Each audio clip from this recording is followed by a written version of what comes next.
Hello, everybody, and welcome to the Trade Talks. I am Roger Wakefield, and we are coming to you live from Grapevine, Texas. Not in our normal spot, but we are here because we're out learning YouTube, doing everything that we do. But I wanted to tell y'all, look, thank y'all for being here. We get to do this every day because of y'all. We get to talk to people in the trades. We get to help educate them, get to help teach them things that maybe they don't know about, new tools, new materials, new equipment, new technology, new systems, mindset, business growth, all kinds of different things. If you've been here before, welcome back. We are glad that you're here. If you are new here, welcome to the show. Glad that you're here. Stick around, enjoy it. Let us know what you think. And I like this.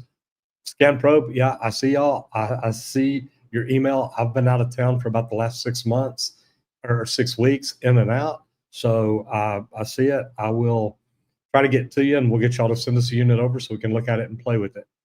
Plumber in the Trade says he watched a webinar, enjoyed it. Great stuff. Working on his first video now. Congratulations to you.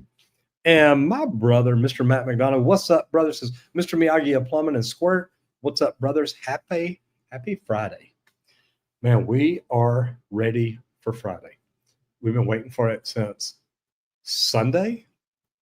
Yeah, that's when I started my week about 2.5, 3 weeks ago, but it's been kind of crazy. But glad that we're here. Scamp Rope says much love. Guys, appreciate you. Thank you. I see your email. I'll send you an address. What I recommend is send us over your best product.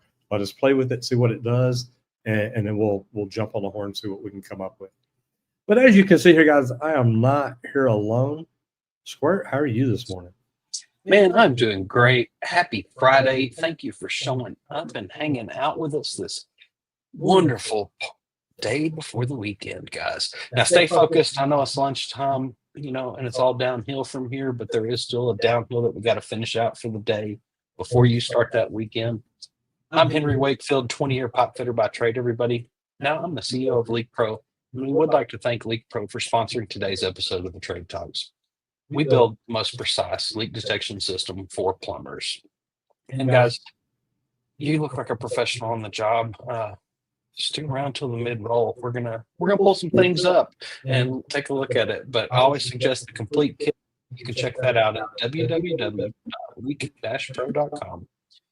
And also, if you don't know how to do leak detection, you can give me a call and I'll do a 2-day in-person training just outside of Dallas, Texas. I'll teach you every part of leak detection and how to market it in your local area. So give us a call at 1-8888 Leak Pro. And I'll tell you what, if like Plumber in the Trades, you're interested in learning more about what we do right here on YouTube, I've got a webinar. And we put this webinar together to really just to teach people about the misconceptions that they have and why they're not really true. Guys, me as a plumber, I knew nothing about social media when I started learning this. I had a Facebook account, but that was about it. But here's the deal. I learned that I can get in front of my customers. I can get in front of potential employers. I can get in front of other tradespeople. I can get in front of people and help them completely change their life. But to be honest, you can do the same thing.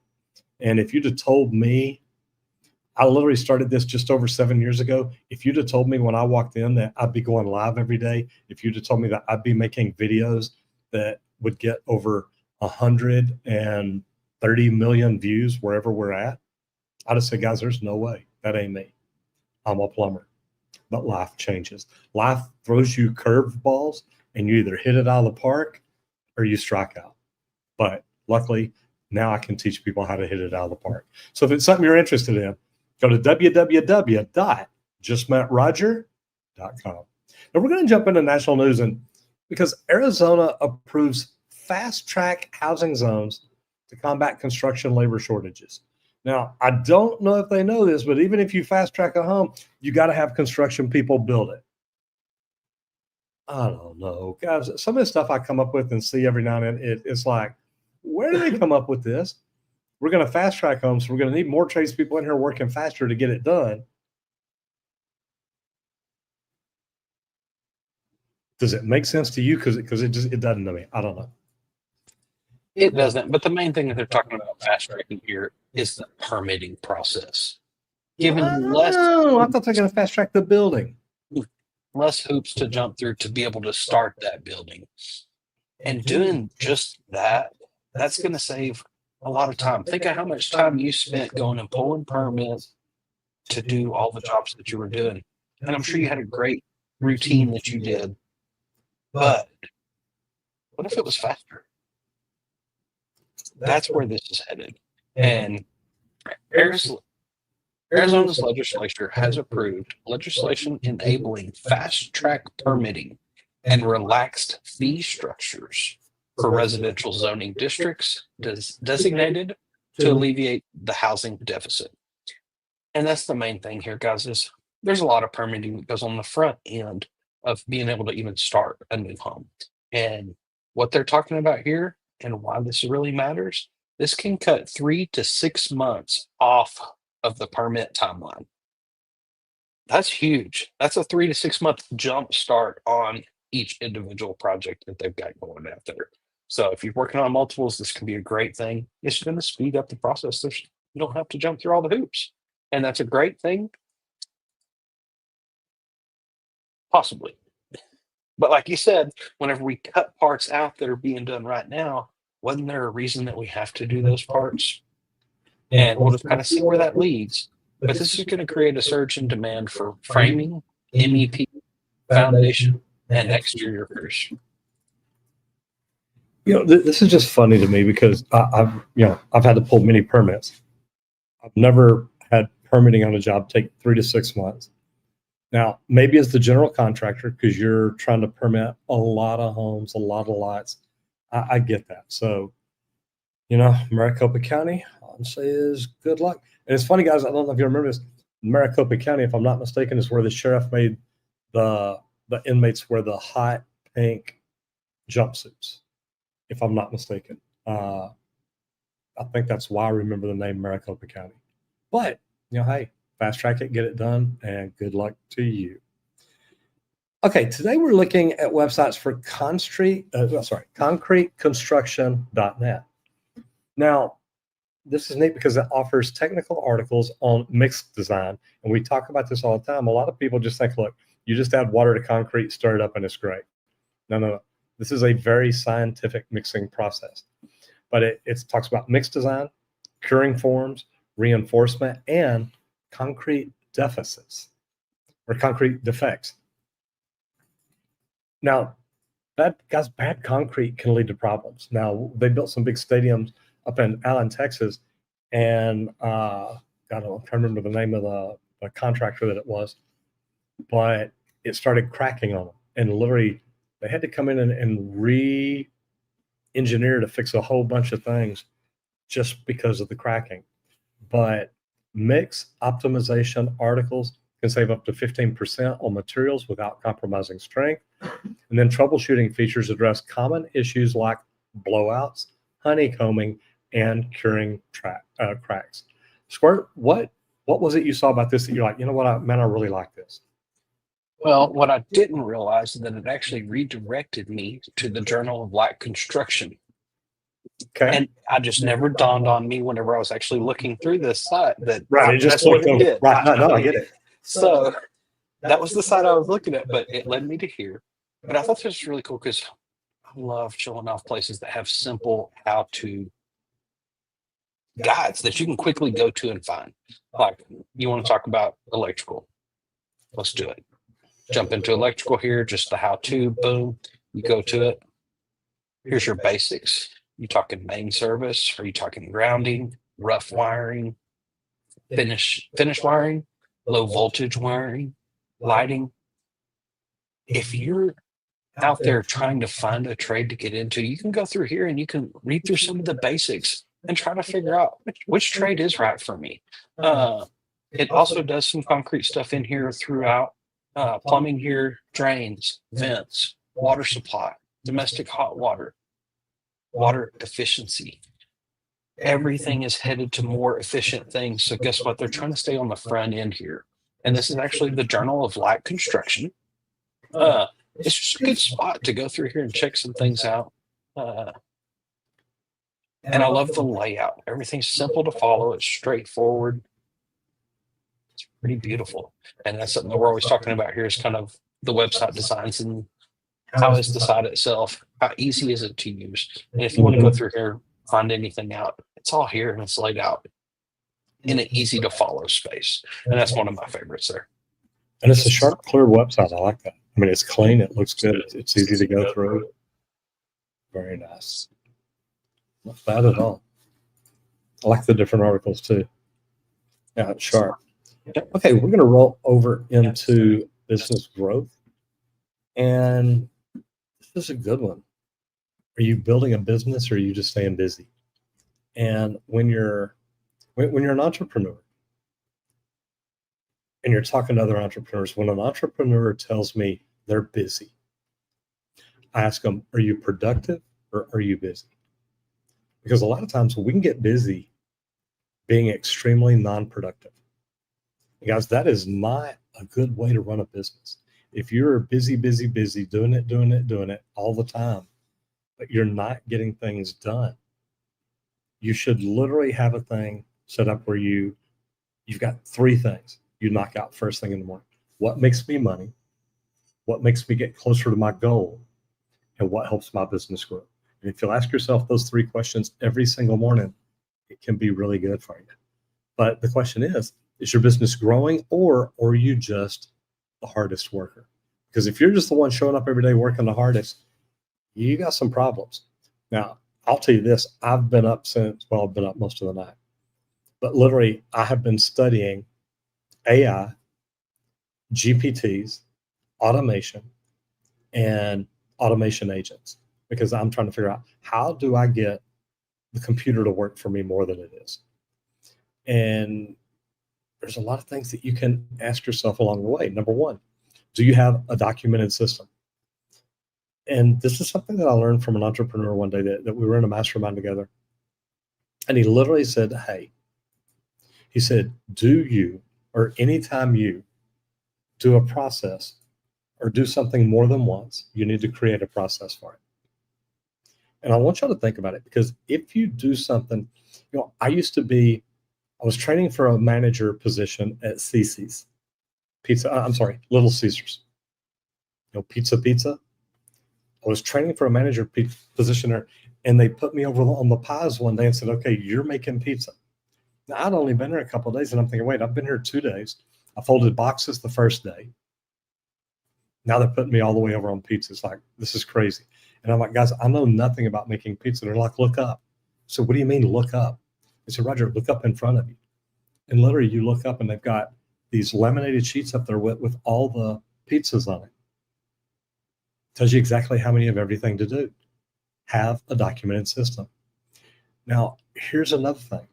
And luckily, we're in a position where I can say, yes, can someone else run the show if you're not there? It always blew my mind.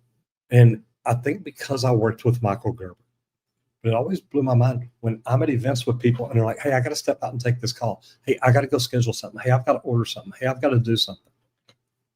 And it's like, do you not have things in place to where you can walk out of the office for 1 hour?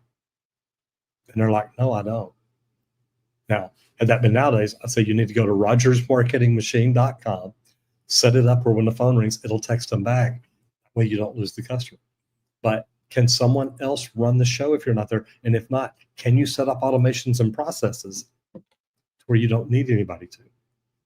And then the last one, which is a really good one, is are you attracting and retaining talent? And not only attracting and retaining them, are you attracting and retaining the right talent, the best talent? Do you have systems and processes in place to help you get the best plumbers, the best electricians, the best HVAC techs on your team? Because what you need to do is you need to audit your top 5 business processes, which would be estimating, invoicing, hiring, training, and communication. And I'm literally looking at those, thinking of all the stuff I've been up pretty much all night studying. And I'm like, you know what? I see how we can make it do this. I see how we can make it do that. Here's the deal.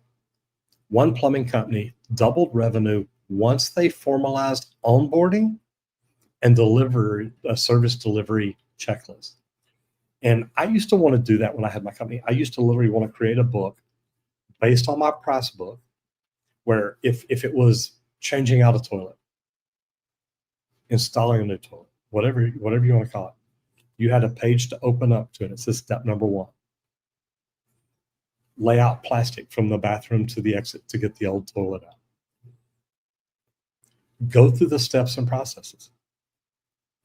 Everything from removing the old toilet, cleaning off the wax, replacing the toilet bolts, putting the new bowl down, mounting the tank. I mean, step by step by step. Roger, look up. That's how you make a pizza. And guys, if you can put systems and processes like this together, it makes it where every technician has a checklist they just got to look at.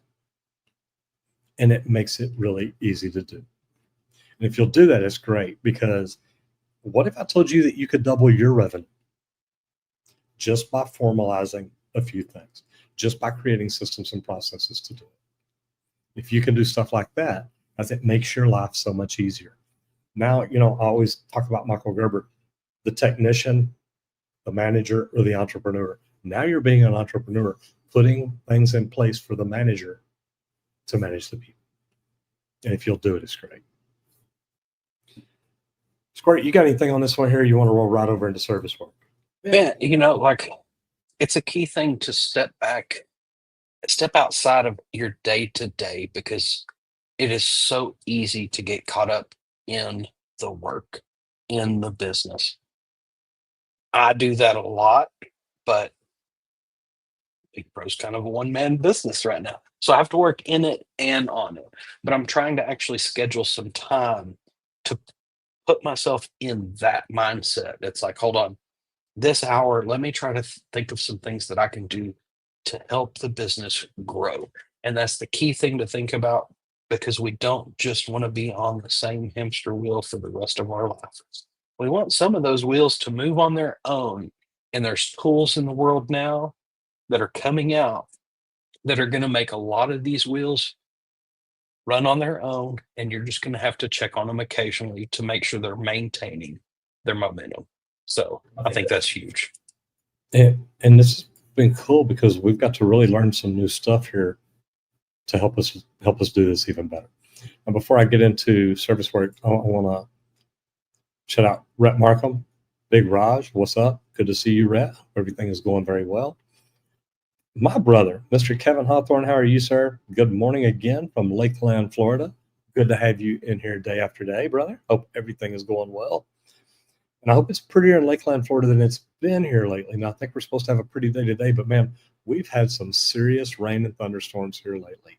So I hope it's going good for you. And then Mr. Matthew Trevino, how you doing, brother? Says, good morning from Corpus Christi.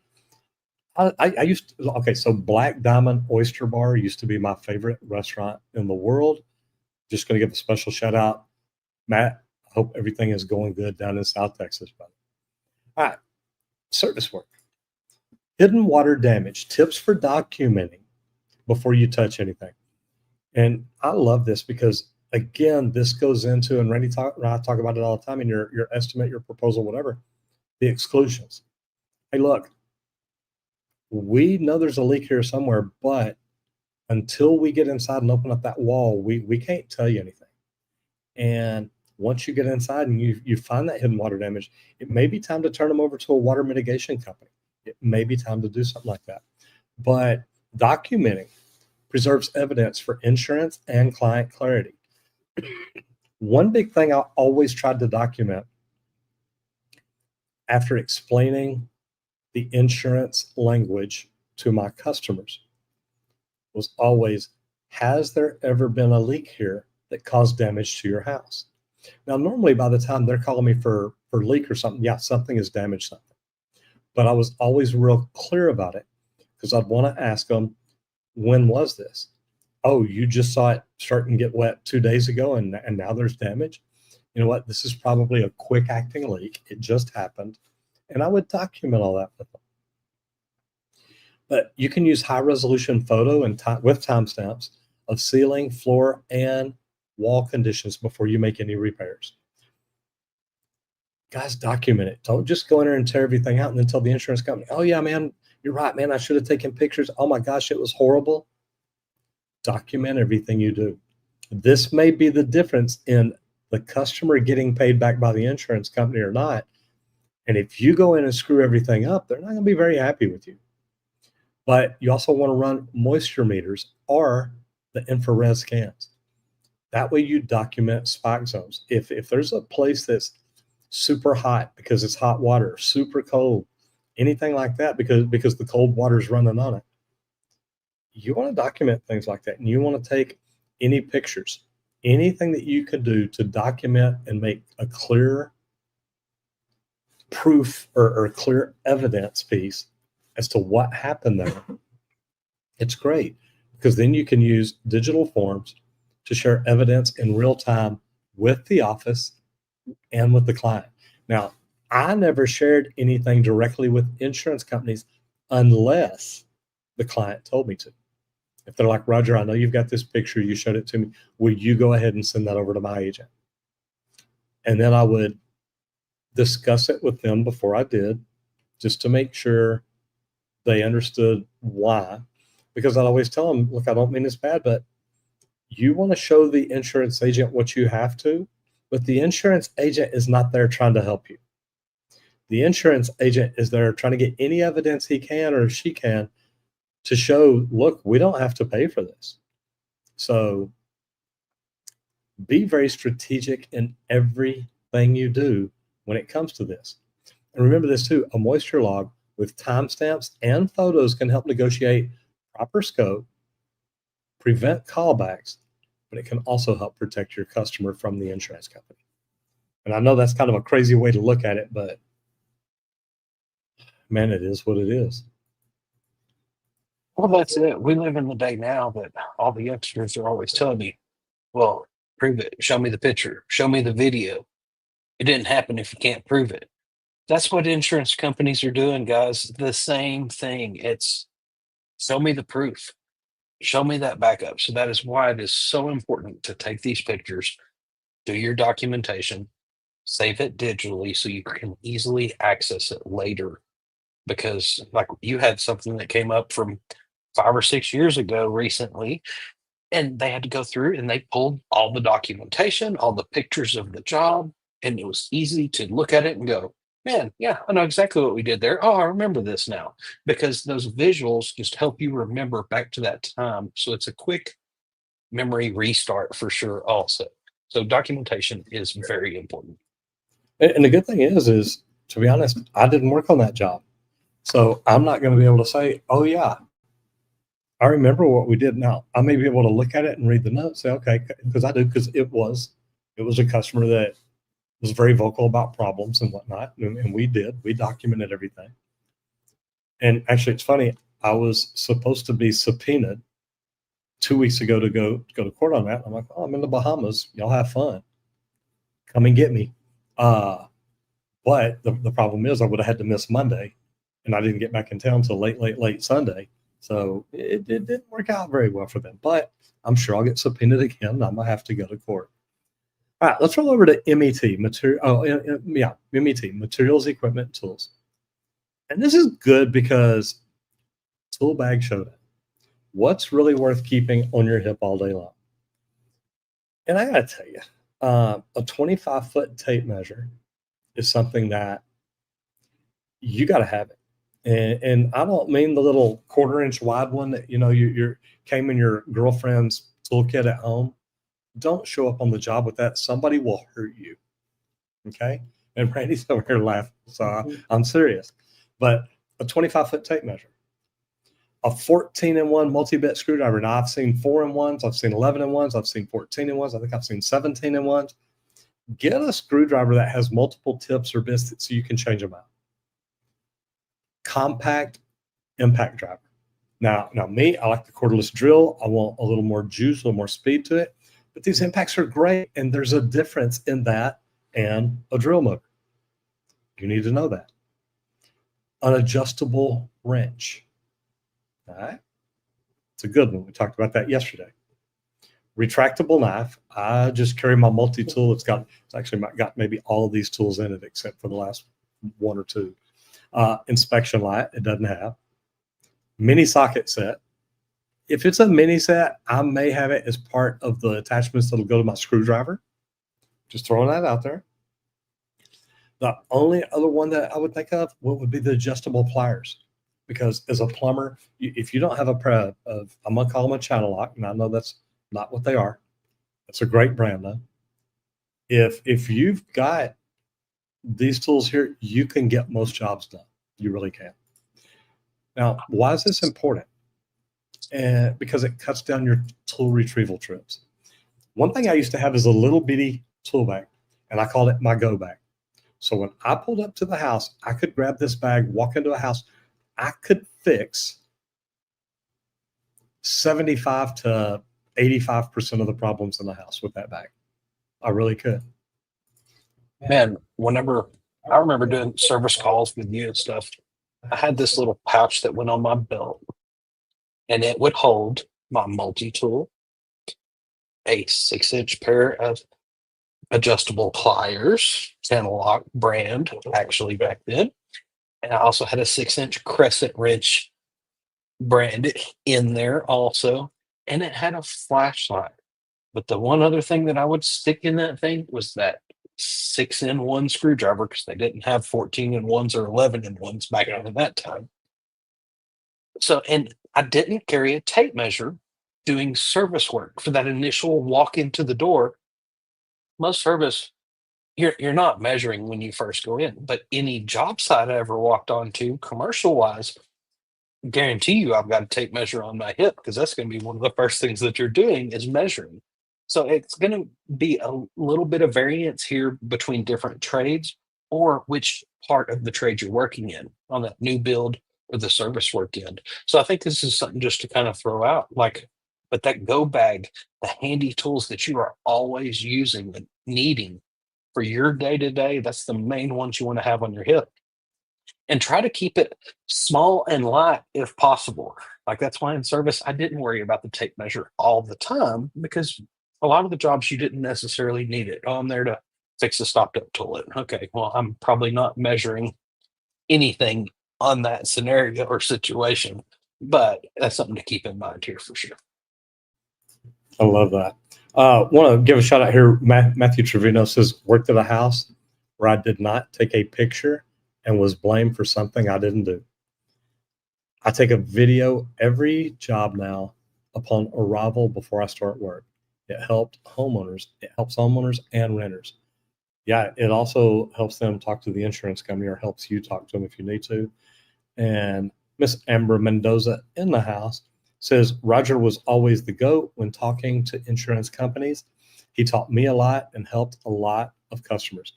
I helped one customer get back about $80,000 and it blew her mind because she had already told me, Roger, they're not going to pay for this. They've already told me. I said, well, they're going to have to prove to me that this is an old school, long-term aging leak because I don't see it. And I'll give you a quick deal right here. That's one thing that I learned to ask the insurance agent because they'd always tell me, well, this is an old leak. Can you prove that it's not? And I say, no, but look, I've been plumbing 35 years. I didn't know how to prove that. How can you prove to me that this didn't just happen? And they get real quiet then because they know they can't prove it. So anyway, great things to know, great things to learn, great things to talk about.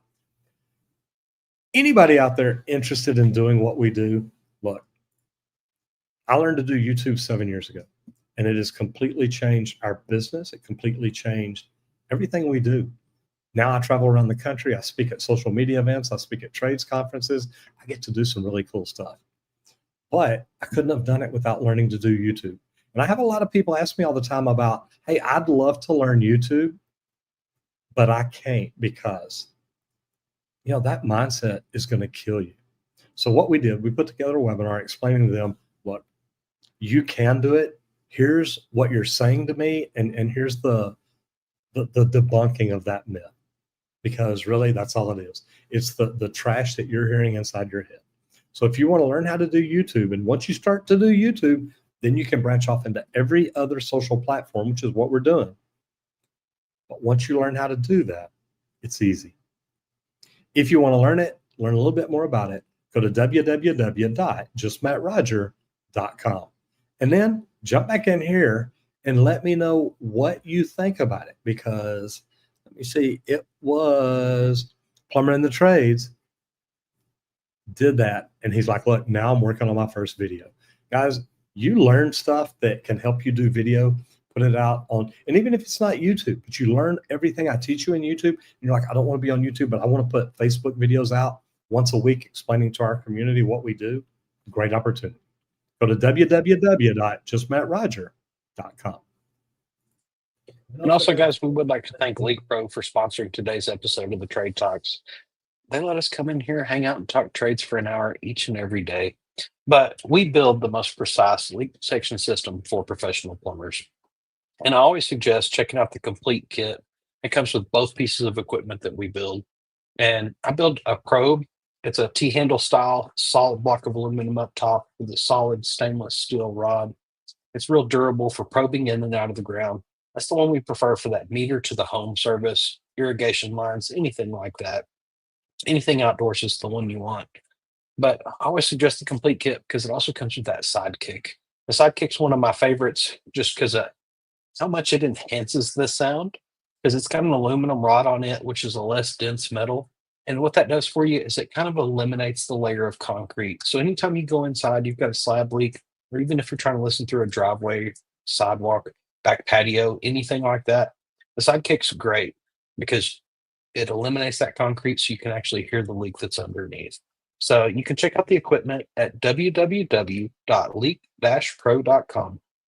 But also, guys, if you've never done leak detection, you can give us a call. I do a 2-day in-person training just outside of Dallas, Texas, where I go through, I've got 11 leaks under a slab.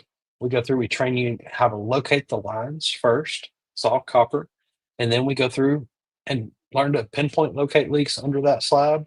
I've got it extra thick, so it's super difficult. You'll be a little frustrated starting out. But then as you learn that process, it's just like, holy cow, it really is kind of simple if you know what you're listening for. And once you figure that out, it's great. I also have one leak outside of the slab itself so that you know what an underground leak sounds like also. But then I've got a cast iron and a PVC drainage system set up where I can teach you to go to a double clean out outside of a home and be able to do isolation testing to determine exactly where the sewer system's leaking. But also, we'll teach you how to market this in your local area so that your business is the one getting the calls for leak detection and locations. So give us a call at 1-8888-LEAK-PRO. I'd be happy to talk about the equipment or the training to get this added to your services at your plumbing business. Yeah, I love that part because the marketing part of it. Anybody watching right now can go to YouTube and search slab leaks, leak detection. You're going to find this big white mustache, okay? You don't have to try to compete with me because you're not trying to do this on a national level. You don't have to be found for plumbing on a national level. But with the things that we teach, you can be the number one found person in your area really, really quick, really, really easy. So it's great stuff to do because this is what we teach people how to do. So it's wonderful. So anyway, I hope you enjoy it. MEP. And this is a good one because we've talked about this here a little bit lately.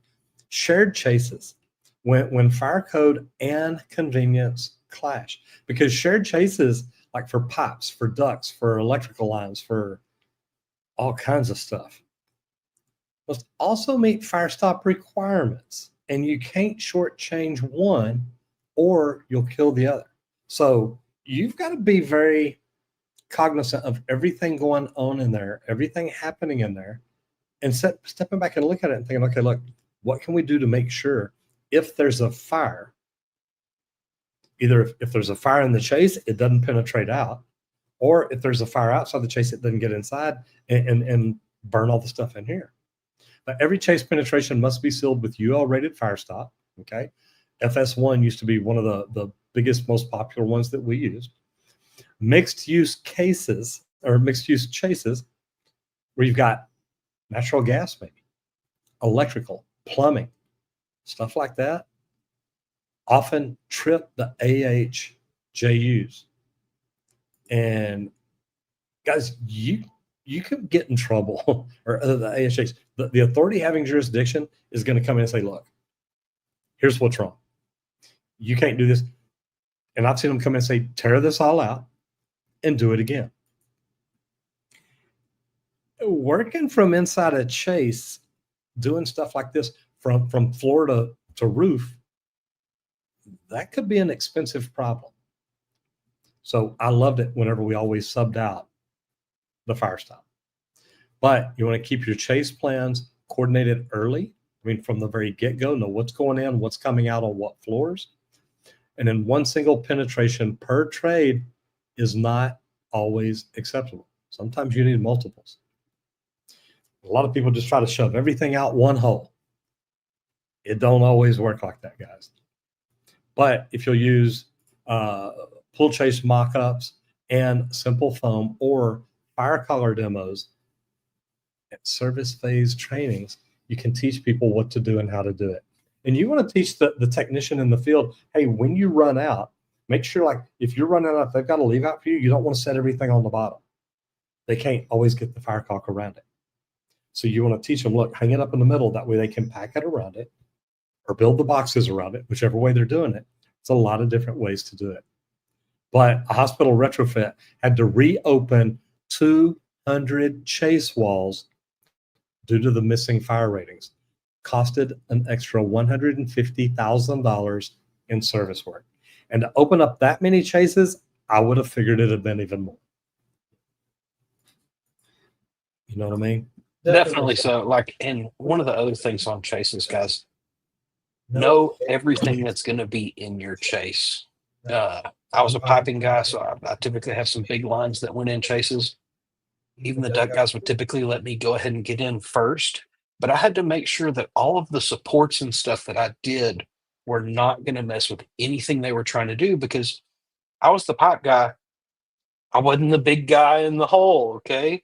The duck that was coming through there was humongous, but I worked with the guys, and it's like, look, what can I do? What can I get away with? Here's what I'm going to try to do. Does that work for y'all? Make sure you're coordinating that, and don't just, oh, let me just run over to the nearest chase and go through it if you're on an existing building or something like that, because you've got to know what all the ratings are per chase, which ones you can go to, which ones you can't, depending on what you're running. It's a big deal. It's actually a very big deal. Okay, so where's the work? And I'm going to let Squirt talk about this, because here's the deal. This is EV charging infrastructure, and the rollouts are coming where commercial installers are cashing in. Because, guys, we talk about these all the time. These EV charging stations, they're a big deal, and they're just getting bigger. That's it. And guys, this year, major retailers, okay, you see a new shopping mall, new IKEA going, a new something, guess what? There's probably going to be a charging station there, and they're going to sell you some energy for your vehicle.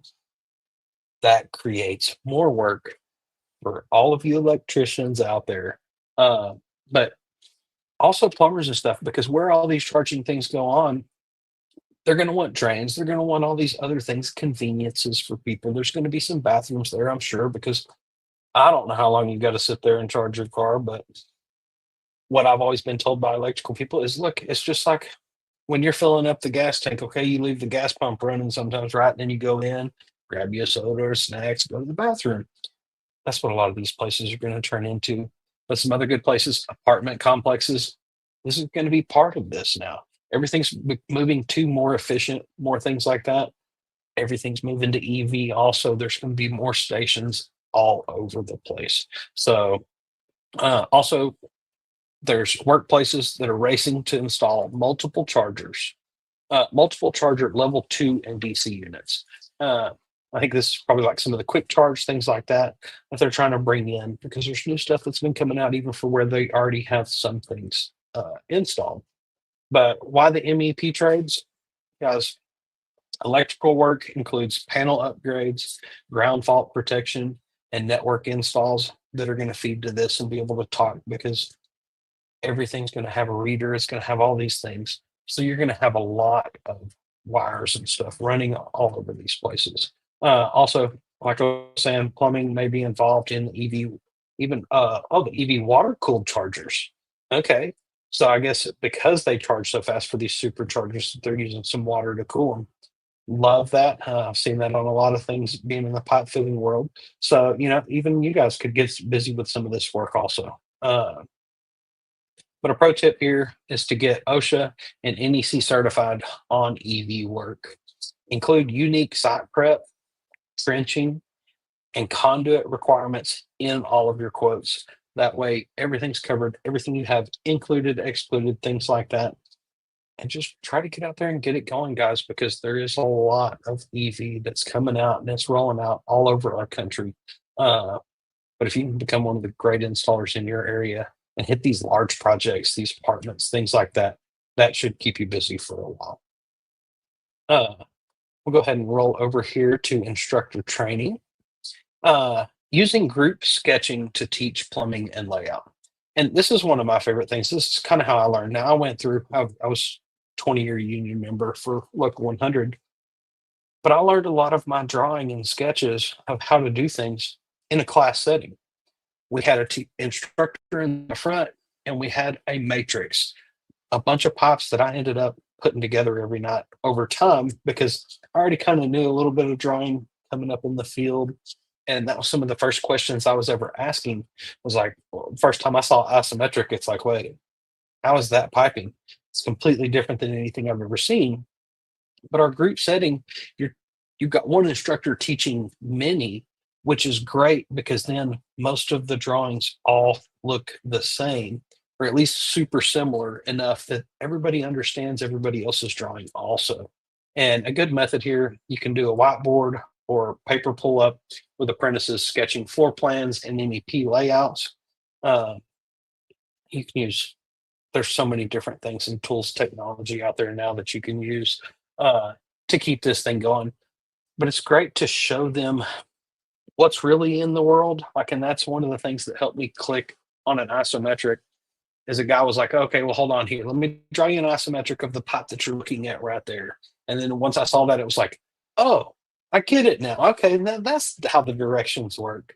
But some great benefits here is it's going to reveal knowledge gaps visually with that group setting. You're going to be able to look and figure out, oh, this guy knew this.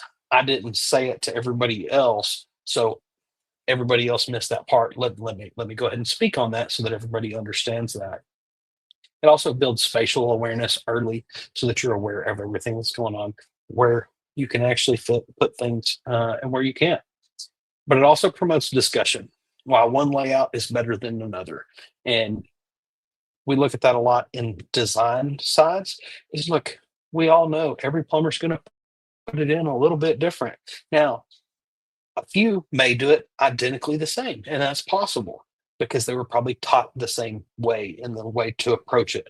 So do that, and like I love to discuss different means and methods of getting something done. Well, why do you think that one's better? Oh, well, I actually saved a few fittings and a couple feet of pipe by doing it this way.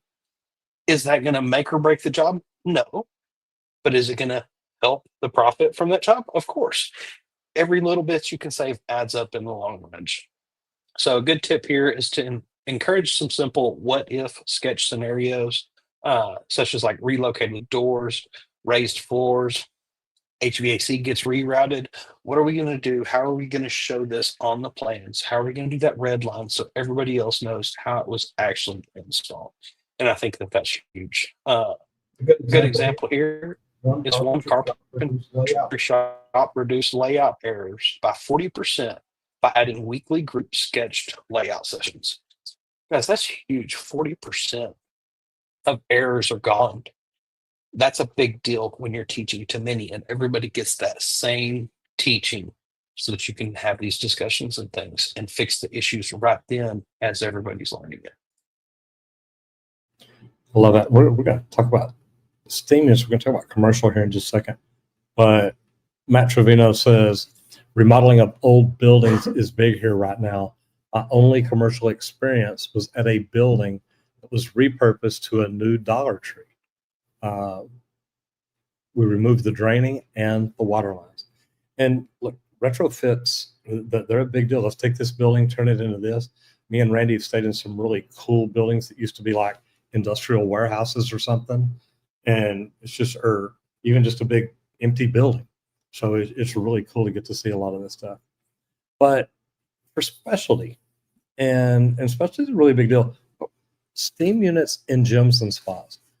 Now, I've actually, the only time I've dealt with steam units is I've dealt with two. One was an extremely large real estate agent in town that had his own brokerage. He had a steam unit in his shower. Actually, I've dealt with three. One of the top neurosurgeons in the country. And then the other one was a professional golfer that, all of y'all know. So getting to get in and work at these on a residential size is cool, but I've seen them in the big spas or in the big health clubs and things like that, but I've never installed them. But growing health and wellness segments mean that steam rooms, saunas, spa showers, all this stuff, all the demand is getting big, and you've got to do a very careful installation or you can cause problems. Now, this is one thing that's pretty neat about learning about the Schluter systems because they're built for that. They're like, hey, look, we can show you how to do all this. It's really easy. So I really enjoy that. But steam pipes run at 180 degree Fahrenheit water. Guys, that's freaking hot, okay? We're not far from boiling there.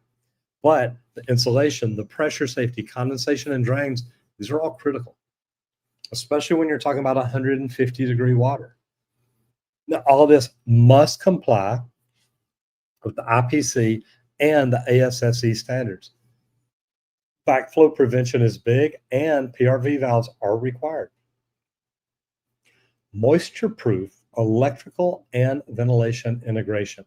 And guys, you don't want these steam showers. We worry about a shower because the water could leak out the bottom. That's why you've got a shower pan. That's why you build the shower pan covering the benches. That's why you do a lot of stuff like that. Going to Schluter and going through their training was really neat because the walls are wet. Everything's wet. You've got to seal off that whole thing to make sure that water's not leaking out a crack 4 feet above the floor. It's a big deal. And then partnering with a mechanical or plumbing suppliers that offer pre-designed steam units for consistency is going to be a good thing for you because now you understand this is exactly where it needs to come in. Here's where the controls go. Here's where everything is. Now, a spa build in Colorado experienced mildew due to no vapor barrier. They corrected mid-build at an additional cost. Because if you're going to do spas, I'm going to tell you, think about looking at Schluter. It was just a completely unique install that I got to see done. And the way they do it is just, it's like, man, this is wild.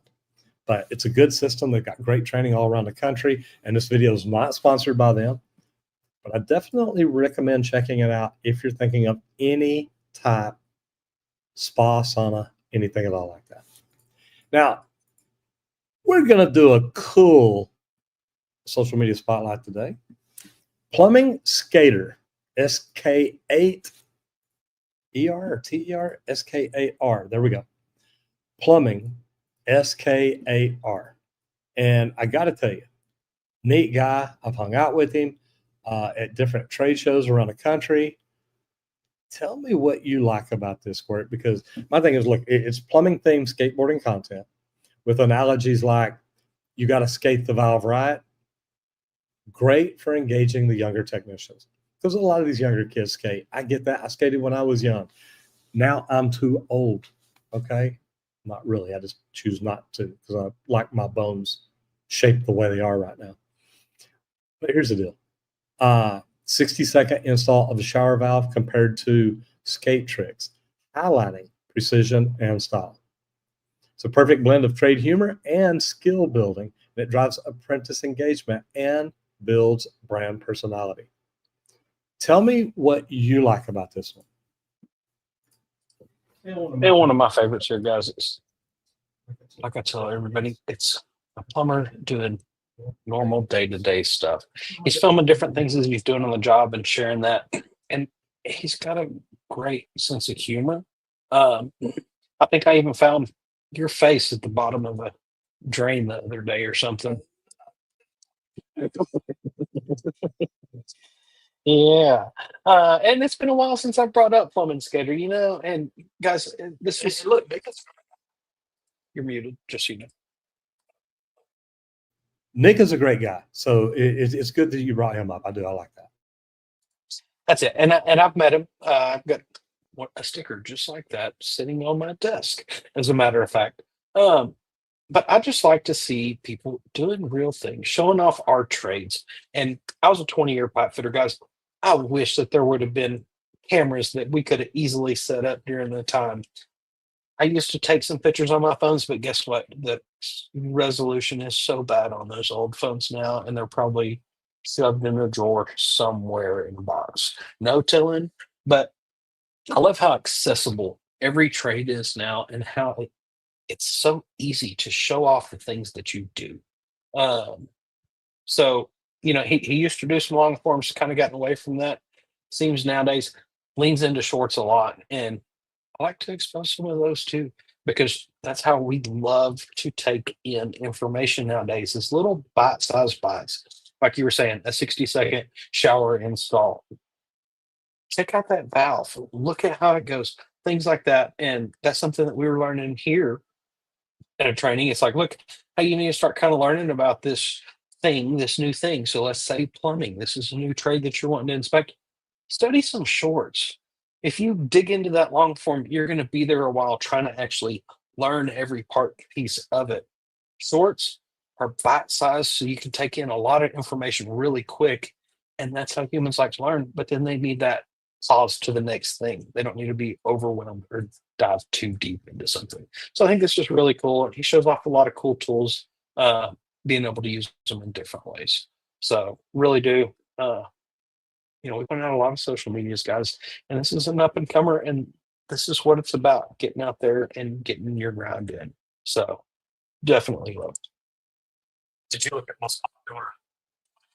It doesn't have a lot of long form. Well, did that one all wrong? Randy, we talk to people all the time about learning new things for their businesses, learning new things for social media, learning just all kinds of stuff. We've been in training now for 5 days. Social media, YouTube. What are your biggest takeaways? And like somebody asked me that this morning, and I said, look, I was in business training all last week, YouTube training all this week. My major takeaways are there's new AI tools out there to help you with automating a lot of parts and pieces that you can create. Like I was talking earlier about these wheels that just keep running that you just kind of check on. I have to go back and build some of these things.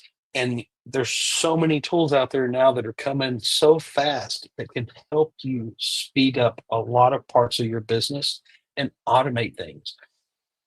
I didn't realize that I could create an AI thing to go out there and study and do some scraping and give me some information. And then it can send me an email in the morning going, hey, what do you think about these? How do these sound? So automations is probably one of my biggest takeaways that I want to try to lean into and step on and incorporate in both businesses that I deal with, because it's going to help free up time. What do I need more of? Time, honestly. We travel a lot, we do a lot, we learn a lot. We also try to give a lot.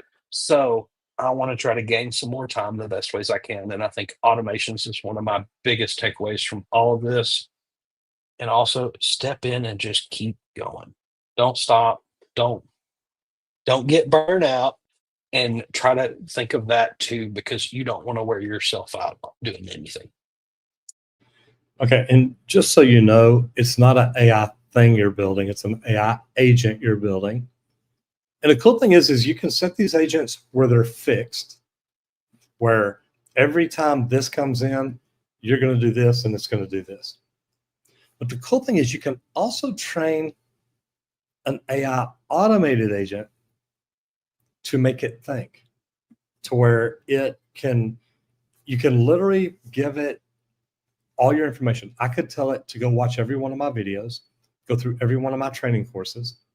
And when you jump in and ask a question, I can tell it to go through all these different locations where I've got my vast knowledge stored and send you an email with your answer. And it's going to do that without me having to look at it, talk to it, do anything at all. And this is the kind of stuff that we started really studying about the same type of stuff a week ago. And then we got here and went a lot deeper. And to see the capabilities of what's possible, guys, all I'm going to tell you is if you're not studying AI now, you should be. Because we're going to be able to use it in plumbing. We're going to be able to use it in social media. We're going to be able to use it in customer service. There's so many things that we're going to be able to do and use it on that I'm telling you guys, it's phenomenal. And that's why I love what we get to do, because we get to get out and see the world in a different way and experience the whole thing and then learn about it and come home and work on it. So, but when we work on stuff like this, it's not just to help us, it's how can we take this and help y'all? So I love what we get to do. Anybody who wants to learn what we do, how we do it, YouTube in general, guys, social media is what really changed my life. It completely pivoted where I was going and where I thought I was going. And there's a lot of you out there that need social media to help you grow your businesses. So what I'm going to tell you is, if it's something you've ever thought about, go to www.justmattroger.com. I've got a free webinar there that I created to help you figure out, hey, is this really what I want to do? Is this really what I want to use to grow my business? Because here's the deal. If you're not, and we were literally studying this week too, how to get the voice AI commands to find you. If somebody goes in and says, who's the most handsome plumber on YouTube? Well, it comes up me. I can't help that. It is what it is. But here's the thing, guys. You could get in and learn to control AI and make it point to you. So if it's something you'd like to learn, YouTube, how to do it, the misconceptions that are out there that are making you think you can't, go to www.justmattroger.com. Check it out, and then jump back in the chat and let me know what you think, because I'm telling you, it really can change your life. Squire, tell us a little bit about Leak Pro and how amazing it is. Well, we would like to thank Lead Pro for sponsoring today's episode of the Trade Talks. And guys, we build the most precise leak detection system for professional plumbers. And to check out my equipment, you can visit www.leak-pro.com. But guys, I sold a complete kit to a guy that called me yesterday, and he was so happy. And he's like, Henry, I just want you to know that I went and I did this leak detection job, and they had already had 2 different plumbers out. One couldn't find anything. One was, it might be here, but we're not real certain for sure. So they were hesitant. The poor customer had to pay both of those plumbers. Well, then they called CMH Plumbing Solutions. And Abraham went out there. He said, Henry, 20 minutes. I found the leak with your equipment. Spot on and quick. And I didn't even know that the customer went out there and took a picture of your kit and everything and was just like, oh my gosh, this guy came out with this kit and pulled out stuff that looked like it came out of a sci-fi movie and located my leak quick and got it fixed and got the water back on, and everything was done. So check out our equipment. I always suggest the complete kit. You can visit www.leak-pro.com. But also, if you're not familiar with how to do leak detection, you're one of those other plumbers, give me a call. I do a 2-day in-person training to teach you the full process and exactly everything you're listening for using my equipment, so that you can pinpoint locate leaks under a slab, in the grass. It doesn't matter, guys. It can be done. Even in sewer systems, and how to promote this in your local area. So give us a call at 1-8888-LEAK-PRO. And guys, do me a favor, act like me and Don't forget it's Father's Day this weekend, so don't wait till Sunday to call your dad. Just look at him and go, "Hey, by the way, Sunday at 2 o'clock, we're going to your restaurant, okay? Grandkids are coming, be ready." So don't forget it's Father's Day. Make your plans. Enjoy kids if you got them. Enjoy spending time with your dads if they're still here and around. Uh, Happy Father's Day to all you dads out there early. And guys, remember, it's still Friday afternoon. You got work to do. Think about that while you're there today. Don't get ahead of yourself. Get everything taken care of. Go home safely. That way you do get to spend time with your kids and your grandkids. And even if it's your son, don't be afraid to look over at him sometimes and say, "Hey, happy Father's Day to you." And happy Father's Day to each and every one of y'all. Whatever you do out there today, do it safe and have fun. And guys, hit it effing hard. Enjoy the weekend. Hope to see you back here on Monday. Bye. Bye, guys.